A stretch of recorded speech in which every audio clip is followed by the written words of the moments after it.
Hello बच्चों, आइए इसको सॉल्व करते हैं। जो हमसे बोल रहा है कि मानव मनुष्य की आंख द्वारा किसी वस्तु को देखने के लिए दो 2 × 10⁻17 जूल ऊर्जा की आवश्यकता होती है। इस न्यूनतम ऊर्जा को प्राप्त करने के लिए एक पीले प्रकाश जो कि कितने फोटोन की आवश्यकता आपके पास होगी, ये आपको यहाँ पे बताना है। तो ये डायरेक्टली फॉर्मूला बेस आपके पास बच्चों हमारे पास क्वेश्चन है। देखो हमारे पास एक्चुअल में एनर्जी आपके पास क्वेश्चन में दी हुई है। आपको नंबर ऑफ फोटोन बताना है और उस फोटोन की वेवलेंथ आपके पास उसने क्वेश्चन में बता रखा है 590.5 नैनोमीटर, है ना। तो सबसे पहली चीज़ आप ये ध्यान रखना बच्चों, देखो ये जूल है तो इसको भी आप मीटर में कन्वर्ट करोगे तो आपके पास जो बच्चों 1 नैनोमीटर आपके पास होता है बच्चों, वहाँ पे 10⁻⁻9 मीटर आपके पास होता है। अब एनर्जी का जो हमारे पास फॉर्मूला होता है बच्चों, वो आपके पास होता है ENH म्यू होता है। इसी को मैं यहाँ पे बच्चों NHC/λ बोल सकता हूँ। अब ध्यान रखना बच्चों, हर फैकल्टी का रिप्रेजेंट करने का तरीका अलग अलग होता है। यहाँ पे एन हो सकता है वो कुछ और तरीका यूज़ कर रहे हैं जो आपको सर ने पढ़ाया होगा। यहाँ पे मैं एन यूज़ कर रहा हूँ। यहाँ पे एन आपके पास होता है बच्चों, ये आपके पास नंबर ऑफ फोटोन बताता है, फोटोन की संख्या के बारे में बताता है। ये आपके पास फॉर्मूला हमारे पास होता है। अब एनर्जी आपके पास क्वेश्चन बच्चों 2 × 10⁻17 जो है बच्चों आपके पास गिवन है। एन की वैल्यू हमारे पास बच्चों 6, अब सॉरी एन की वैल्यू आपको यहाँ पे निकालनी है। तो आप एन की वैल्यू बच्चों आप मान लेते हैं, एक्स मान लेते हैं, एक्स हमें यहाँ पे ये निकालना था। Number of photon H Planck constant 6.62 × 10⁻−34 आपके पास बच्चों होता ही है।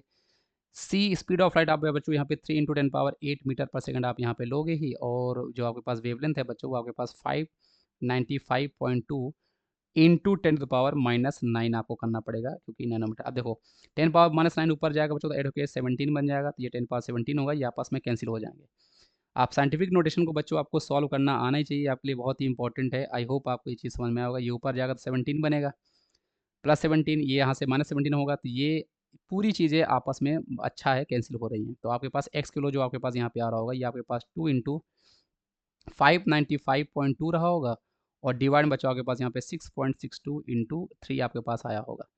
अब कई बार क्वेश्चन को सॉल्व करते टाइम बच्चों, और ये चीज़ आपको यहाँ पे ध्यान रखना है, हमें एग्जैक्ट नहीं राउंड फिगर लेके आपको सॉल्व करना होता है, उसी से आपका आंसर आ जाता है। जैसे अब मैं 6.62 और इसको सॉल्व करूँगा तो ये ऑलमोस्ट आपके पास बच्चों 90 न 590 इसके आसपास आएगा वैल्यू। देखो क्योंकि अगर ये देखो मतलब इसको 100 से मल्टीप्लाई करो तो ये 662 और ये 595 है, मतलब ऑलमोस्ट 600 है। 600 को मैं 662 डिवाइड करूँगा तो ये यार 90 के आसपास ये वैल्यू आपके पास हमारे पास आ रही होगी, क्योंकि 6 × 100 करोगे तो 600 होता है। तो ये आपके पास ऑलमोस्ट 90 के आसपास वैल्यू आ गई। 92 180 आपके पास हो जाएगा, डिवाइड में 3 करोगे तो आपके पास ये 60 आएगा। आप ये चीज़ ध्यान रखना बच्चों, आपको एग्जाम में नीट का एग्जाम, जेईई का एग्जाम, जब भी आप कोई भी एग्जाम देते हो तो वहाँ पे स्पीड बहुत मैटर करती है, ये चीज़ आपको पता ही होगी।